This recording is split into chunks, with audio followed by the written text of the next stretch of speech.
합니다. 우리는 소망을 갖고 지금 힘써 행하여야만 합니다.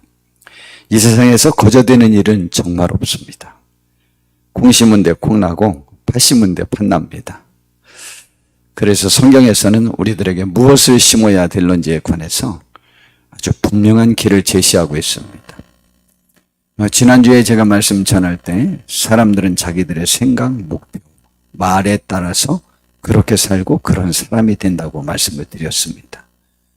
그런데 우리 신앙인은 분명한 목표와 무엇을 심고 무엇을 거두려고 하는지에 대한 생각이 분명하여야 되고 우리들의 말도 그것 때문에 그러한 말을 하여야 되고 그런 방향으로 우리들의 행동도 있어야만 되는 것이죠.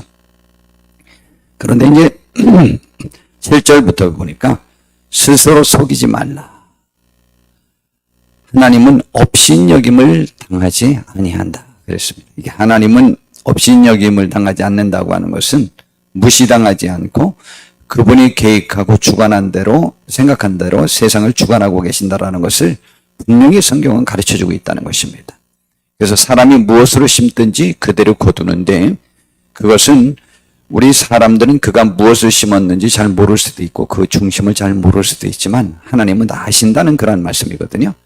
그렇기 때문에 우리는 무엇을 심어야 되느냐. 우리 하나님의 사람들에게 지금 말씀드리는 것입니다. 우리 주님 앞에 나와 예배하는 우리 귀한 성도님들에게 주님이 말씀을 주셨는데 하나님이 말씀을 주셨는데 자기 육체를 위해 심는 자는 육체로부터 썩어질 것을 거두고 성령을 위해 심는 자는 성령으로부터 영생을 거둘 것이라고 했죠. 그러면서 우리는 어떻게 하여야 되느냐. 우리가 선을 행하되 낙심하지 말지니 포기하지 아니하면 때가 이름에 거둘 것이라고 우리들에게 말씀하셨습니다. 우리는 선이 뭐냐. 또다시 이제 구절을 또다시 좀 살펴보면 육체를 위해서 심어서는 안 돼요. 그러므로 로마서 8장 6절에는 육신의 생각은 사람의 생각은 죽음에 이르고 성령의 생각은 영의 생각은 하나님의 뜻대로 살려고 하는 생각은 생명과 평안함을 얻게 된다고 그랬어요. 그러므로 우리는 분명히 육체를 위해서만 심어서는 안 돼요. 우리들의 생각에는 내가 일을 하든지 예배하든지 가정생활을 하든지 쉬든지 먹든지 마시든지 무엇을 하든지 하나님의 영광 바로 하나님의 나라의 복된 결과를 가져오려고 하는 삶의 목표를 갖고 사는 사람이 되어야 한다고 가르쳐주고 있는 것이고 그렇게 살면 성령을 위해 심는 자는 성령으로부터 영생이라고 하는 축복을 거둔다는 것이죠. 로마서에서는 영생, 생명과 평안함을 같이 누릴 것을 가르쳐주고 있습니다. 우리는 그러한 영의 사람, 성령을 위해 심는 심어서 성령으로부터 영생을 거두고 평안함을 거둘 수 있는 축복을 누려야만 하는 것입니다. 그러므로 우리가 선을 행하되 낙심하지 말지니 포기하지 아니하면 때가 이름에 거둘 것이라고 했으니까 우리는 이 영의 하나님의 나라에 그리고 구원에 거기에 우리들의 삶이 집중되고 하나님의 영광의 삶에 집중되었을 때 우리는 우리가 생각할 때 나에게 선한 것으로 하나님이 베풀어 주셨구나라고 하는 그런 결론에 이르게 될 것이라고 하는 것이죠. 그러므로 우리는 기회가 있는 대로 선한 일을 하여야 하는데 모든 이에게 착한 일을 하되 더욱 믿음의 가정들에게 할지니라라고 했으니까 성도 여러분 우리는 대사회적으로 굉장히 아름답게 살아야 되는데 대사회적인 가장 아름다운 것 중에 가장 아름다운 것이 무엇입니까? 어제 우리 이상일 집사님이 그 아버지로서 그 아들과 며느리에게 주례사를 이렇게 했어요. 요즘은 이제 그러한 주례를 많이 하는데, 그런데 거기에 가장 축복 중에 하나가 가화만사성이라고 가정에서 잘 되는 것이 가장 축복이라고 말합니다. 여러분 진짜요? 가정이 화목하게 잘 살면 절대적은 아닙니다. 왜냐하면 우인들 중에 정말 폭풍과 같은 아내와 지닌 사람들이 훌륭한 사람들도 많아요. 그런데 그렇긴 하지만 여러분 가정이 잘 되어야 그러면 남들이 그 가정을 봅니다. 여러분 우리가 대사회적으로 자라야 되는데 굉장히 중요한 것이요, 우리끼리 자라는 것이 더 중요합니다. 왜냐면은요, 불교인들이 제가 얘기를 들어봤더니 그 스님들 중에 많은 분들이 예수님 믿고 싶은 사람들이 많다니까요. 그리고요, 제가 전도하는데 그분들이 절에 가면은 족파이를 만나면은 그런 얘기들 한대요. 우리 나이 들면 교회 가자. 우리 나이 들면 교회 가자. 다 그런데요. 왜냐면 절에는 있어 봐야 소용이 없다는 거예요.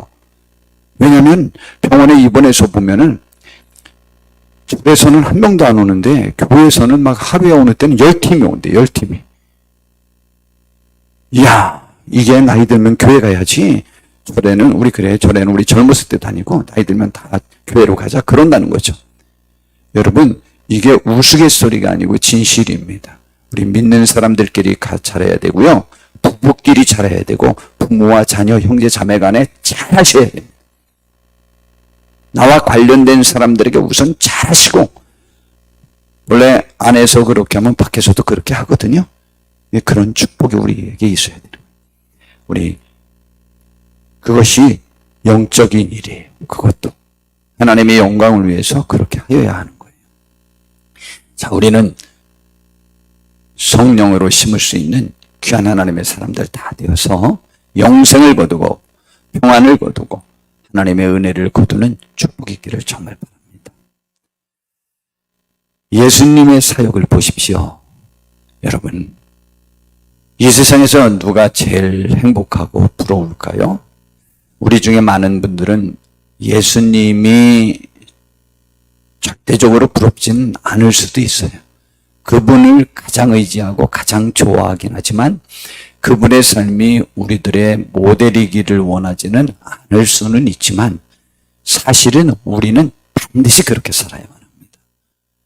그렇기 때문에 우리는 주님의 제자 아닙니까? 우리가 주님 안에, 주님이 우리 안에, 주님의 말씀이 우리 안에 있을 때 우리는 주님의 제자가 된다고 그러지 않았습니까? 우리는 주님의 제자 되기를 원하는 마음으로 이렇게 나와서 예배하고 주님의 말씀을 들으려고 하는 것이 분명하지 않습니까?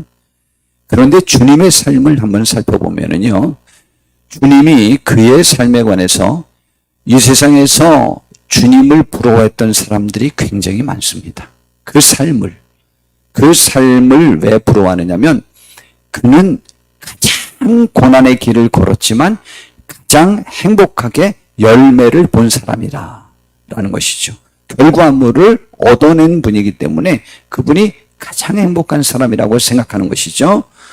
그렇기 때문에 이 세상에서 많은 것들을 누렸던 사람들이 반대로 모든 것을 잃는 것을 본인들이 경험하게 될 때 결국은 예수님을 더 복된 분이라고 말하고 자기의 삶이 실패라고 생각하게 되는 것이죠.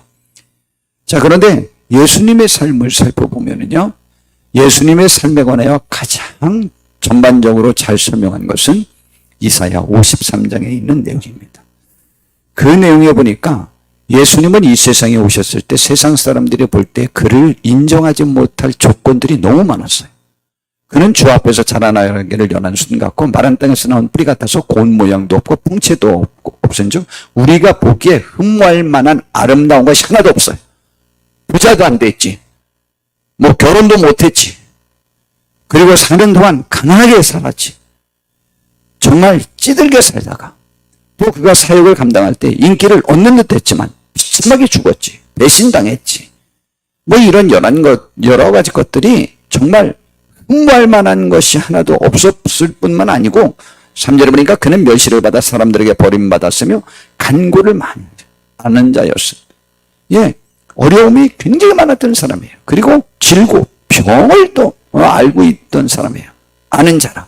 마치 사람들이 그에게서 얼굴을 가리는 것 같이 멸시를 당하였고 우리도 그를 귀히 여기지 않았다. 그래서 그의 사는 삶 자체는 그렇게 우리가 그렇게 되길 원하는 삶이 아니었다는 거죠. 힘들었다 이 말이죠. 그는 실로 우리의 질병을 지고 우리 질병과 고통을 지고 우리의 슬픔을 그가 당하였는데 우리는 생각하기를 그는 징벌을 받아 하나님께 맞으며 고난을 당한다고 이렇게 생각했어요. 여러분이 이 세상에서도 의를 위하여 살다가 고난당하는 사람들에 대하여 교회도 그가 죄를 져서 그런 일을 당한 줄 알아요. 정말 몰라요. 모릅니다. 잘 모릅니다. 나였느라. 그런데 그가 찔림을 십자가에서 찔려 죽임을 당했잖아요. 찔림은 우리의 허물 때문이고 그가 상함은 우리의 죄악 때문이라 그가 징계를 받음으로 우리의 평화를 누리고 그가 채찍에 맞음으로 우리가 나은 거예요. 우리 때문에 다 배신당한 거예요. 정말 이 시대에 그거 누가 알았겠느냐 이 말이죠. 그리고 그가 그 고난은 어려움을 당할 때 하나라도 너희들 때문이라고 말했겠느냐. 말씀만 하셨습니다. 원망 한마디 안 하셨습니다. 그리고 그 길을 묵묵히 가셨습니다. 자기를 십자가에 못 박는 사람들을 위해서도 기도했어요. 그들을 용서해달라고 했어요. 그리고 여호와께서 그에게 상함을 받게 하시기를 원하사 질고를 당하게 하셨은지요. 하나님이 정하신 길이라는 거죠. 여러분, 하나님이 우리들에게 무엇을 정하셨을까요? 이 세상에서 가장 부자가 되고 가장 많이 먹고 가장 많이 보고 가장 많이 즐기고 가장 많은 좋은 것들로 입고 가장 많은 것들을 누리고 권력을 짓는 것들을 잡고 있는 것들을 하나님께서 원하셨을까요? 아니에요. 예수님을 이 세상에 보내셨을 때 하나님께서 그가 그렇게 상하게 하는 것들을 받게 하려고 이 세상에 보내셨다는 거지. 그래서 질고를 당하게 하셨은즉 그의 영혼을 속건 제물로 드리게 이르면, 그래서 하나님이 원하시는 대로 이 세상 사람들의 죄를 위해서 자기를 제물로 드리게 이르면 그가, 저는 저 말씀이 너무 행복하잖아요. 씨를 보게 되며 열매를 보게 되고 결과를 보게 되고 쌍날 것을 보게 되고, 여러분 결과물을 봤다는 것이죠. 여러분, 우리가 아무리 많은 것들을 누렸는데 내가 남긴 것이 하나도 없을 때 그것은 불행한 것입니다. 그가 씨를 보게 되며 그의 날은 오히려 길 것이고 또 그의 손으로 여호와께서 기뻐하시는 뜻을 성취한 복된 사람이 되었습니다. 우리도 우리의 삶이 들여져서 어떠한 삶으로 우리들의 여건에 왔든지 간에 우리들이 하나님의 뜻을 성취하는 기뻐하시는 하나님의 뜻을 성취하는 복된 분들이 되기를 바랍니다. 그러면서 이어서 말합니다. 그가 자기 영혼에 수고한 것을 보고 만족하게 여길 것이라. 여러분, 저는 저의 영혼을 보고 지금 만족하게 여길까라고 했을 때 충성하지 못한 것이 자꾸 생각이 나서 하나님 앞에 죄송한 마음이 참 많이 있어요. 지난 주간은 우리 교회 85년도부터 있었던 여러 가지 일들을 돌이켜보고 또 돌이켜봤습니다. 정주하 권사님 댁에 마당에 돗자리 깔고 장독대에 올라가서 남들 그 예배 드리면서 희망차게 시작했죠. 5월 26일 날 시작했는데 여름 성경회 그때 약 40-50명의 어린이들이 있어서 다른 교회를 빌릴 수가 없어서 산에 가서 여름 성경학교를 했습니다. 정말 은혜가 넘쳤죠.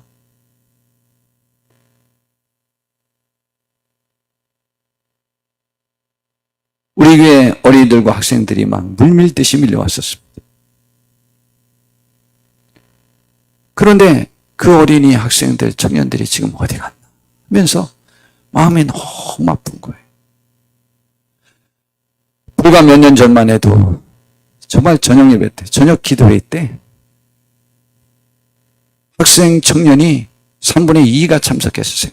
물론 뭐 이성에 눈이 멀어서 열심히 온 아이들도 많이 있고 하지만, 그러나 어쨌거나 교회가 영향력이 있었어요. 그들이 와서 울면서 기도하고 얘기했던 거였어요. 그것이 바로 3년 전이에요. 4년 전이에요. 찾아야 돼요. 여러 가지 것들이 많이 돌이켜봐졌어요. 그러면서 하나님께, 하나님 어떻게 해야 되겠습니까?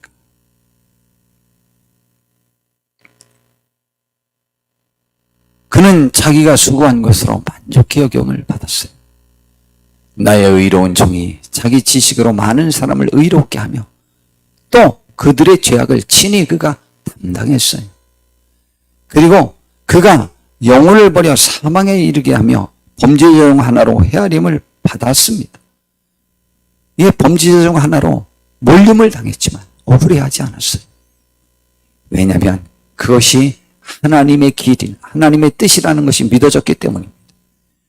우리도 내 가는 길이 주의 뜻을 이루는 것이라면 억울함을 당한다고 할지라도 원망하지 말고 그 길을 묵묵히 가서 하나님 앞에 영광 돌리는 우리가 되었으면 좋겠습니다. 그때 이 땅에 평화가 이루어질 것이고 하나님의 나라가 건설될 것입니다. 그 일에 우리가 밑거름으로 쓰임받는다는 것만큼 복이 된 일이 얼마나 있겠습니까? 그러나 그런 일을 당했다고 할지라도 범죄자 중 하나로 그가 헤아림을 당했는데도 불구하고 그가 많은 사람의 죄를 담당하여 범죄자를 위하여 기도하는 삶을 마쳤습니다. 삶을 살았습니다. 요한복음 19장 30절에 예수님께서 신포도주를 받으신 후에 이렇게 말씀하셨습니다. 이루었다. 이 말씀하시고 머리를 숙으니 영혼이 떠나갔다고 했습니다. 마지막 말씀이 되었어요. 예, 그리고 본인의 영혼을 하나님께 의탁했습니다. 여러분, 우리가 바로 직전에 나는 다 이루었어. 내가 할 길 다 마쳤어. 라고 말할 수 있는 축복이 다 있기를 바랍니다. 저도 그것이 소원입니다. 예수님의 사역이 어렵지 않은 것이 아니고 우리의 사역이 어렵지 않은 것이 아닙니다. 히브리서 12장 1절부터 보니까 그런 어려운 일을 당하고 우리가 사역을 감당할 때 나만 이렇게 힘든가 보다 라고 생각하지 말 것을 히브리서 11장에 믿음의 선배들 이야기를 쭉 아주 길게 설명을 했습니다. 이러므로 우리에게 구름같이 둘러싼 허다한 증인들이 있으니 그들이 있으리. 모두 무거운 것과 얽매이기 쉬운 죄를 벗어버리고 이 세상의 무거운 짐에 너무 매이지 말고 죄의 짐에도 너무 매여 있지 말고 그것을 벗어버리고 인내로서 우리 앞에 당한 경주를 하며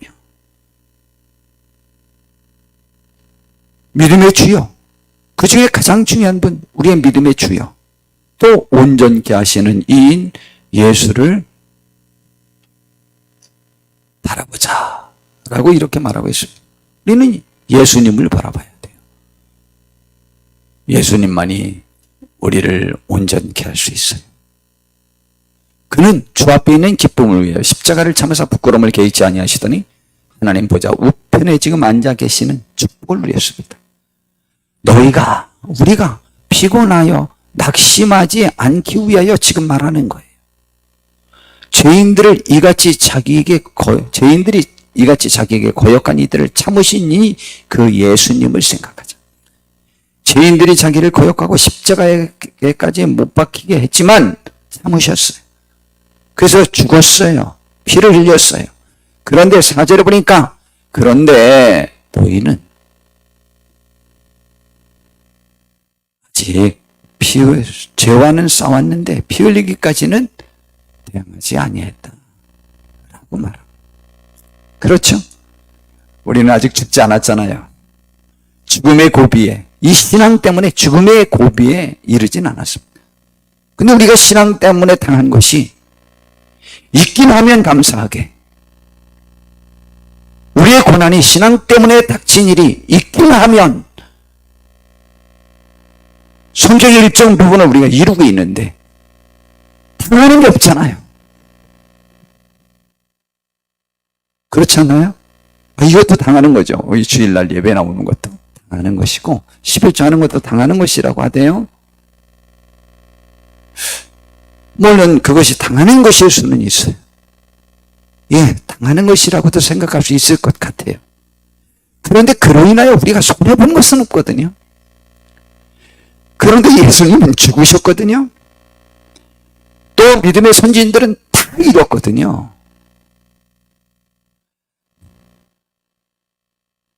그러니 좀 힘써보자고 지금 가르쳐 주는 겁니다. 그래서 우리를 책망하지 않은 것이 아니고 좀 힘써보자.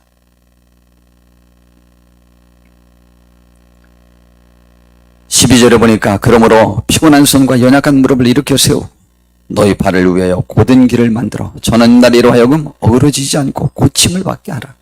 굳이 말하면 이제는 우리가 스스로 팍 일어나가지고 비틀거리지 말고 주님을 향하여 팍 달려가자. 그냥 그 길로만 한번 이제 달려가 보자. 그런 말씀인 것입니다. 오늘 본문에 귀한 말씀이 있습니다. 이스라엘 백성들이 유다가 BC 586년에 바벨론에 망했습니다. 물론 유다의 멸망은 그전 시드기야 왕 때 말고 그 이전에 여호와김 왕 때도 이렇게 포로로 잡혀가고 하는 일이 계속 있었어요. 정복이 계속되었기 때문에 586년에 완전히 망했지만 이미 그 전부터 망했어요. 지배를 당하고 있었으니까. 그런데 586년에 망했어요.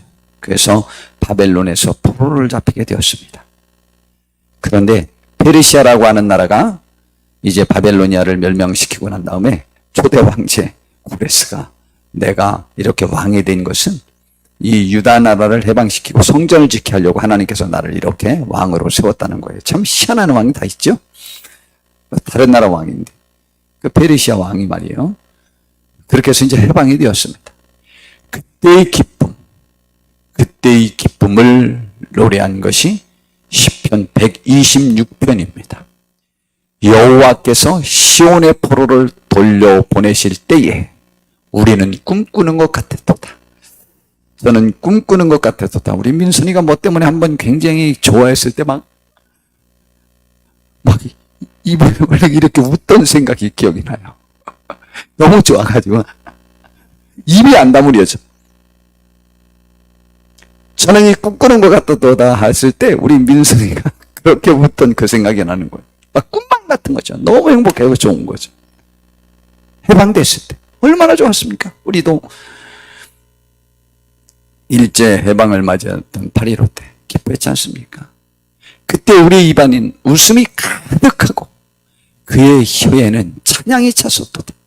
그때 문 나라 가운데서 말하기를 여호와께서 그들을 위하여 큰 일을 행하셨다라고 모든 나라가 말을 했단 말이죠. 여호와께서 우리를 위하여 큰 일을 행하셨으니 우리는 정말 기쁘다라고 말했습니다. 여호와여 우리의 포로를 남방 시내들 같이 돌려보내소서. 예, 그래서 그들이 돌아왔습니다. 그 포로들이. 그런데 그렇게 되기까지의 과정을 이 무명의 시편 기록자가 그 다음에 이런 표현을 씁니다. 눈물을 흘리며 씨를 뿌리는 자는 기쁨으로 거두리로다. 그러면 그들이 그 70여 년 동안 눈물을 흘렸다는 거예요. 고통을 당했다는 거예요. 그런데도 그때 눈물을 흘렸지만 해방의 축복을 바라보면서 그 씨를 뿌렸다는 것이죠. 그 씨가 무엇일까? 그들이 무슨 씨를 뿌렸어요?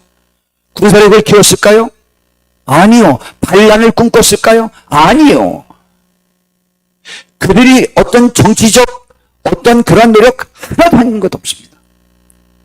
그들은 하나님 앞에 눈물의 씨앗을 뿌린 것입니다. 기도를 한 것입니다.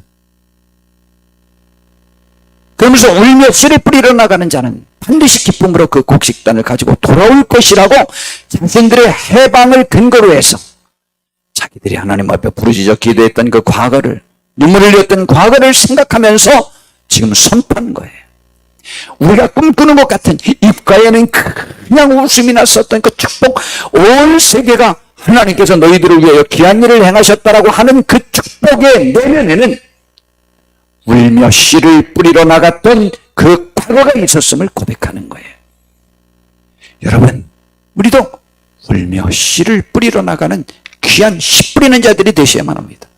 씨를 뿌리는 자가 있어야 거두는 자가 있습니다. 씨를 뿌리지 않으면 거두어지지 않습니다. 그런데 그 씨 뿌리는 과정이 힘들었기 때문에 울며 씨를 뿌리러 나가는 거예요. 여러분, 풍세를 살피는 자는 밭에 나가서 씨를 뿌릴 수 없다고 그랬습니다. 여러분, 날마다 좋은 기회만 찾다가는 안 됩니다. 제가 왜 컴퓨터 잘 못하고 핸드폰 잘 못하는지 압니까? 제가 컴퓨터가 최고 좋은 사양, 더 이상은 이제 개발이 안 될 사양이 나오기 전까지 컴퓨터 안 산다고 그랬어요. 저도 핸드폰도 지가 사정이 부족하고 또 뭐 본래 기계치라 그런 건 제가 우스갯소리로 핑간을 하려고 그런 거예요. 그런데요, 타자를 쳤던 사람이 컴퓨터를 훨씬 더 잘 다룹니다. 나중에 컴퓨터가 나올 거니까 타자는 연습할 필요도 없어? 아니에요. 여러분, 완벽한 기회는 평생에 없습니다. 인생이라고 하는 것은 우리 좀 곁길이긴 한데, 우리 소크라테스의 그 교훈이라는 게 있잖아요. 그 사과 교훈. 제자들이 오면 인생을 가르치기 위하여 꼭 이렇게 교훈한다잖아요. 이 사과밭 이쪽부터 저쪽 끝까지 가라. 그런데 그 중에 너희들이 보는 가장 좋은 사과를 따오도록 하라. 그런데 한 번 지나간 길은 다시는 돌아갈 수 없다.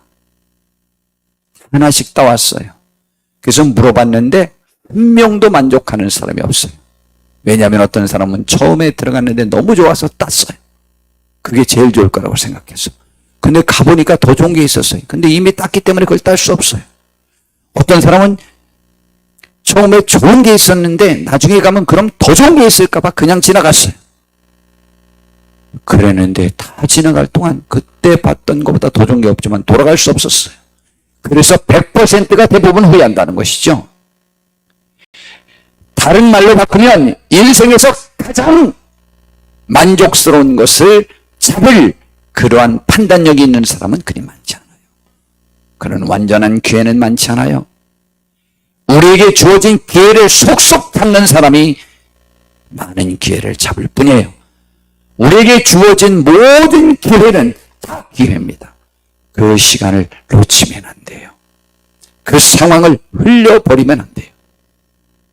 우리는 울면서라도 씨를 뿌려야 되고, 비가 와도 혹은 힘들어도 바람이 불어도 힘들어도 우리의 사역은 계속하여야만 합니다. 계속 출근해야 되고 계속하여야 하는 거예요. 이것이 인격적인 사람이기도 하고 신앙적인 사람이라고 하고 옳은 사람이기도 하고 성실한 사람이기도 하고 정직한 사람인 거예요. 그런 사람이 열매를 거두는 거예요. 여러분, 우리 한번 해봅시다. 어떤 사람은 몸 좀 아프면 출근 안 하고 가게 문도 닫고 막 그러더라고요. 그런 것과 상관이 없어요. 기분이 나쁜 것과 일과는 아무 상관이 없는 거예요. 우리 최선을 다하시니 자기들은 의의 씨를 뿌렸다는 거예요. 여러분, 시편 137편과 오바댜 1장에 보면 그들이요 정말 그 포로 생활할 때 서러움이 얼마나 많았는지에 관하여 그들이 고백합니다. 그런데 그때도 우리의 이 억울함을 풀어달라고 기도했다는 거예요. 하나님이 그들의 기도에 응답해 주셨던 것입니다. 다니엘은 어떻게 했는지 압니까?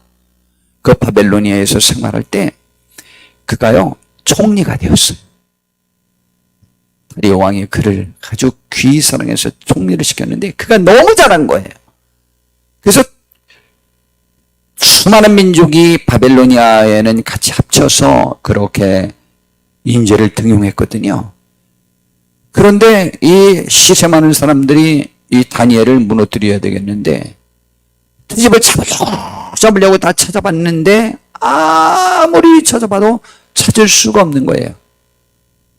그래서 딱 하나 방법인데 종교로만 그를 잡을 수 있다. 트집 잡을 수 있다. 라고 생각했어요.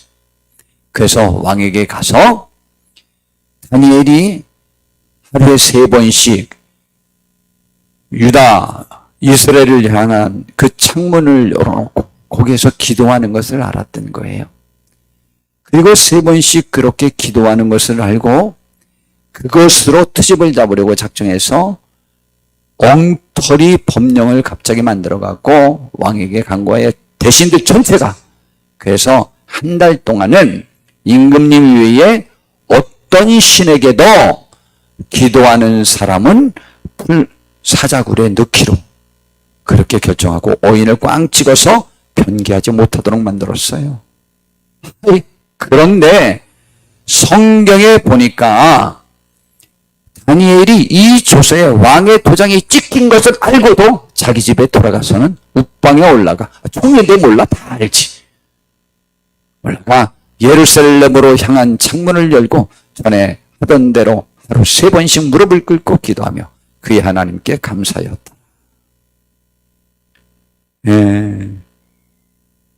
금방 붙잡혀 왔습니다. 근데 왕이 살려보려고 별 방법을 다 했는데도 불구하고 안 된 거예요. 그래서 할 수 없이 사자굴에 넣는데 그 다리오 왕이 뭐라고 하는지 알아요? 내가 항상 섬기는 너의 하나님이 너를 구원하시리라. 그러면서 울어버렸어요. 그리고 밤새 기도하고 그 왕이 모든 것을 다 금하고 새벽이 되자마자 달려갔어요. 그리고 사자굴을 열어봐라. 이미 여러 날을 굶긴 그 사자굴이거든요. 그리고는 큰 소리로 외쳤어요. 슬피 소리질러 다니엘에게 묻되 살아계시는 하나님의 종 다니엘아, 내가 항상 섬기는 내 하나님이 사자들에게서 능히 너를 구원하셨느냐 그랬더니 밑에서 큰 소리가 들었어요. 왕이여 만수무강하옵소서. 이야, 당장 꺼내라. 했는데도 상처난 데가 없었어요. 23절 보니까 왕이 힘이 기뻐서 명하여 다니엘을 굴에서 올리라 하며 그들이 다니엘을 굴에서 올린즉 그의 몸이 조금도 상하지 아니하였으니 이는 그가 자기 하나님을 믿었기 때문이라고 그랬어요. 왕이 말해서 다니엘을 참수한 이렇게 모함한 사람들을 끌어오게 하고 그들의 처자들과 함께 사자굴에 던져 넣게 하였더니 그들이 굴 바닥에 닿기도 전에 사자들이 그들을 움켜서 그 뼈까지 다 부서뜨려 삼켜버렸다고 했습니다. 다니엘은 생명 내걸고 민족의 구원을 위해서 기도했어요. 국가의 회복을 위해서 기도했어요.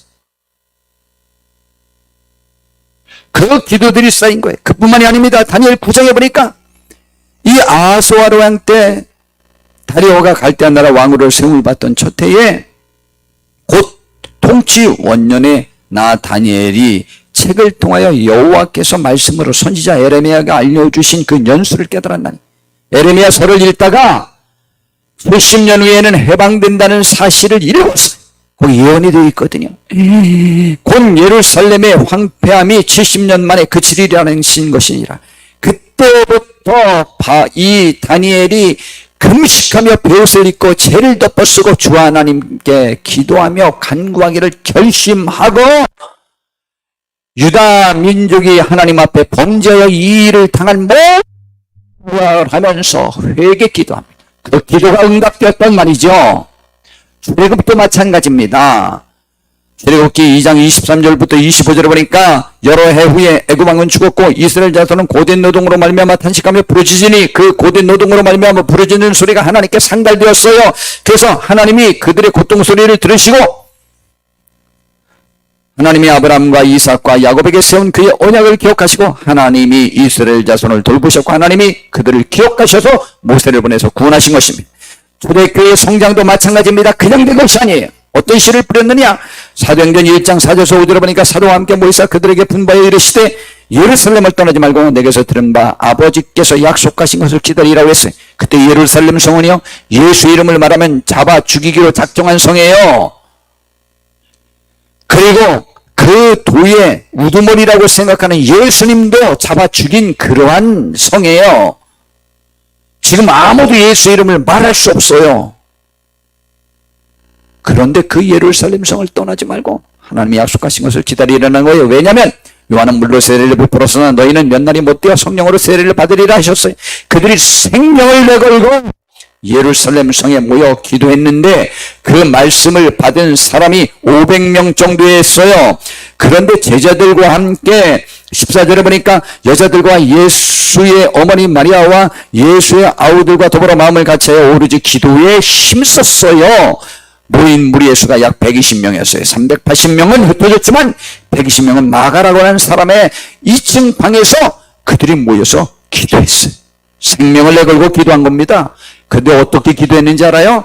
금식하면서 기도했어요. 언제 성령이 올 줄도 모르는데 그것은요, 그들은 믿음이 분명했다는 거예요. 뭔지는 모르지만 하늘에서 뭐가 내려온다. 근데 그게 성령님이라는데 그게 뭘 어떤 일을 하는지 잘 몰라요. 금식한 이유는 밖에 나가기가 두려워서 금식했을 수도 있고 간절한 마음으로 금식했을 수도 있어요. 근데 열흘 만에 성령님이 왔어요. 40일 만에 왔더라면 큰일 날 뻔했어. 누가 그거 금식 그렇게 다 견뎌요? 야, 그래도 열흘도 굉장히 길죠. 성령님이 왔어요. 그래서 약 120명 정도가 모여서 기도했어요. 그래서 그들이 성령 받고 난 다음에 초대교회가 형성되었을 때 그 초대교회의 모습이 가장 교회의 모험답안이라잖아요. 그들이 예수님 믿게 된 사람들이 사도의 가르침을 받아 서로 교제하고 떡을 떼며 오로지 기도하기에 힘썼어요. 우리 교회가 이렇게 되길 바랍니다. 사람마다 두려워하는데 사도들로 말미암아 기사와 표적이 많이 나타나니 믿는 사람이 다 함께 있어 모든 물건을 서로 통용하고 또 재산과 소유를 팔아 각 사람의 필요를 따라 나눠주고 날마다 마음을 같이하여 성전에 모이기를 힘썼어요. 그들이 생명대 그런 거예요. 사도들이 잡혀가 죽었거든요. 그래도 했거든요. 집에서 떡을 떼며 기쁨과 순전한 마음으로 음식을 먹고 하나님을 찬미하며 하나님께 영광 돌렸어요. 그 어려운 중에 또 온 백성에게 칭송을 받으니 우리 한국교회는 지금 온 교회가 칭송받지 못하죠. 어제 국민일보 기사에 보니까 우리 대한민국에는 존경받는 한 지도자가 없다고 생각해요. 그게 문제라고 그래요. 생각을 해봤어요. 존경받는 한 지도자가 이렇게 나오면 혹시 교회에 쏠림은 일어나지 않을까? 우리 교회에서는요, 그 성철 스님으로 인하여 그 성철 스님이 돌아가신 다음에 서울대학교 학생들 중에 7명인가가 출가를 해버렸어요. 영향력이 있었던 거죠. 근데 지금 불교가 우리나라 종교 중에 가장 나락으로 지금 떨어져 있지 않습니까? 그런데 여러분, 하늘 위대한 지도자가 나오는 것도 좋지만 우리는 우리들의 가정에서 부부가, 형제자매가, 부모와 자녀 간에 또한 우리 교회가 정말 사랑으로 하나 되어야만 합니다. 그래서 우리 교회를 보고 좌우지간 교회를 나가는 게 더 좋아 라는 말이 들어야 되는 거예요. 여러분, 그 돌봄이 지역에 파고들어서 영향력을 미쳐서 교회가 그렇게 욕을 먹었는데도 교회만 부흥했고 다른 데는 다 기풍낙엽처럼 떨어졌어요. 천주교회 그렇게 정부 시책 잘 따르면서 정부를 편들어줘서 잘한 것 같던데 저항운동을 가장 잘해서 인기를 얻은 것 같았고 모든 사람들이 천주교를 신뢰한다고 매번 말을 하는데 천주교는 반토막 났어요. 어떻게 된 거죠? 신뢰도 조사해봐요. 천주교가 매번 1등이에요. 근데 천주교회는요, 반으로 떨어져서 반으로. 기독교는 막 늘어날 때 천주교는 반이 됐어요. 여러분, 힘 좋아해야 돼요. 우리와 함께하는 사람들에게 영향력을 미쳐야 돼요. 그들을 도와야 돼요. 그들의 아픔에 함께해야 돼요. 그들을 무시하지 마세요. 우리 이웃을 내 형제, 내 자매로 받으셔야만 합니다. 내 부모요, 내 자녀처럼 귀하게 섬길 때 구원의 역사가 일어나는 거예요. 그것을 교회에서 먼저 실천해야 되는 거예요. 그렇게 해서 교회가 부흥되었습니다. 여러분, 잠언 22장 13절에 보니까 게으른 자는 말하기를 사자가 밖에 있은즉 내가 나가면 거리에서 찢기겠다 하느니라. 지금 아직 때가 아니라는 거죠. 게으른 사람의 말입니다. 또 잠언 26장 13절에서 16절에 보니까 게으른 자는 길에 사자가 있다, 거리에 사자가 있다 하느니라. 그래서 나가면 내가 지켜 죽는다는 말이죠. 문짝이 돌적이를 따라서 도는 것 같이 게으른 자는 침상에서 도느니라. 문짝은 매번 이렇게 들락들락하고 고개에서 그냥 돌듯이 그냥 침상에서만 구르느니라. 게으른 자는 그 손을 그릇에 놓고도 입으로 올리기를 괴로워하느니라. 이건 맞는 것 같아요.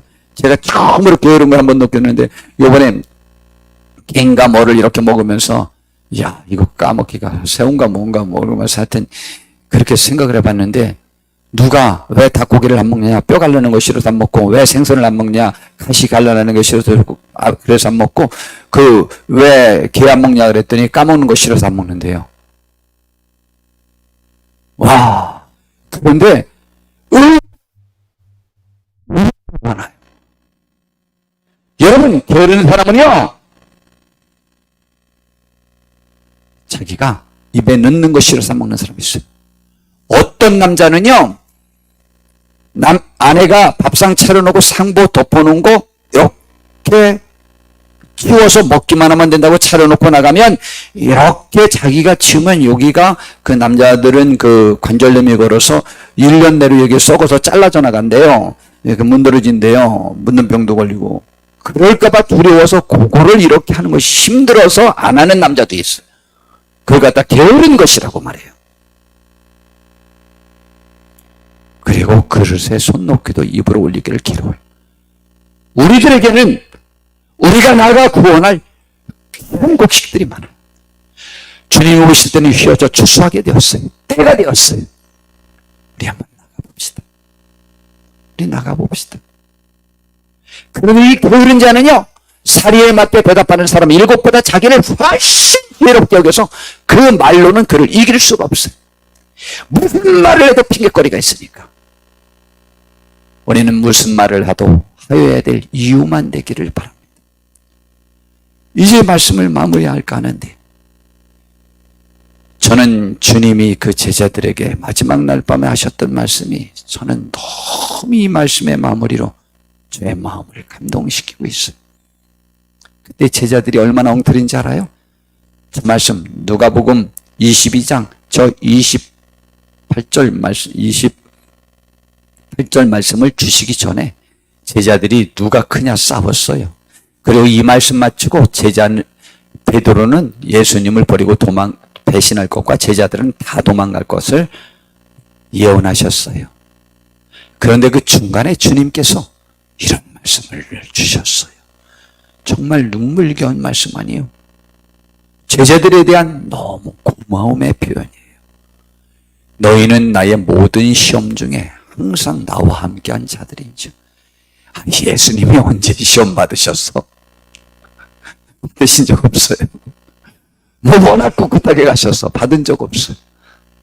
그러나 충분히 예수님을 세상 사람들처럼 멸시할 만한 조건 중에 있었을 때 너희는 나와 함께 했다는 말입니다. 그런즉 너무 고맙다는 얘기예요. 지금도 이렇게 보잘것없는 제자들이지만 그들이 너무 고마운 거예요. 내 아버지께서 나라를 내게 맡기신 것 같이 나도 너희를 믿고 내 나라를 너희에게 맡기겠노라.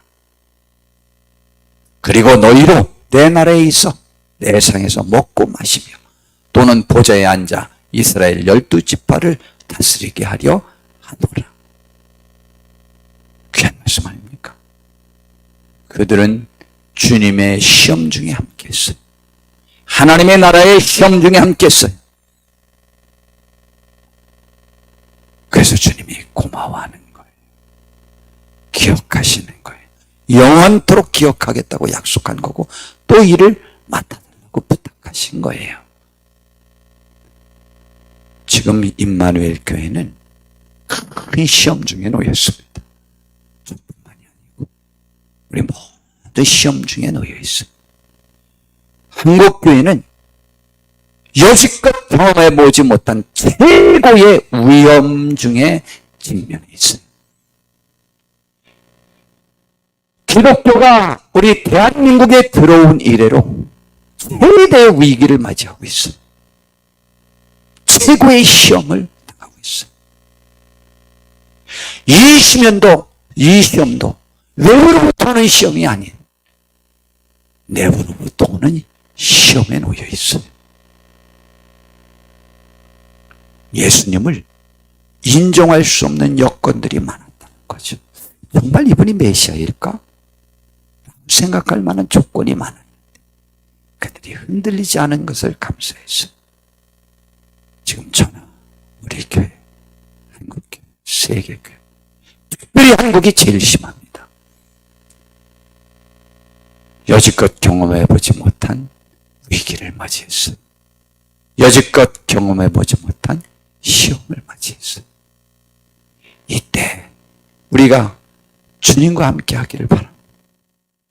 무조건 저와도 함께 해주시길 바라고, 우리 교회와 함께하고 한국교회를 사랑하며 함께 해주시고, 이때 눈물을 흘리며 씨를 뿌리고 나아갈 수 있는 우리가 되기를 진심으로 바랍니다. 하나님의 은혜가 우리 임마누엘 교회, 또 이 지역 우리 한국교회에 함께하기를 진심으로 바랍니다. 기도하겠습니다. 주님, 우리를 붙잡아 주시옵소서. 여지껏 경험해보지 못한 위기를 맞이했습니다. 여지껏 경험해보지 못한 시험을 만났습니다. 주여, 이 위기, 이 시험이 아버지여 더 큰 축복의 계기가 되게 하옵시고, 그 일에 주님과 함께 하셨던 제자들처럼 우리도 함께하여 큰 구원의 역사를 이루는 축복된 하늘의 사람들이 되게 해 주시옵소서. 예수님의 이름으로 기도드렸습니다.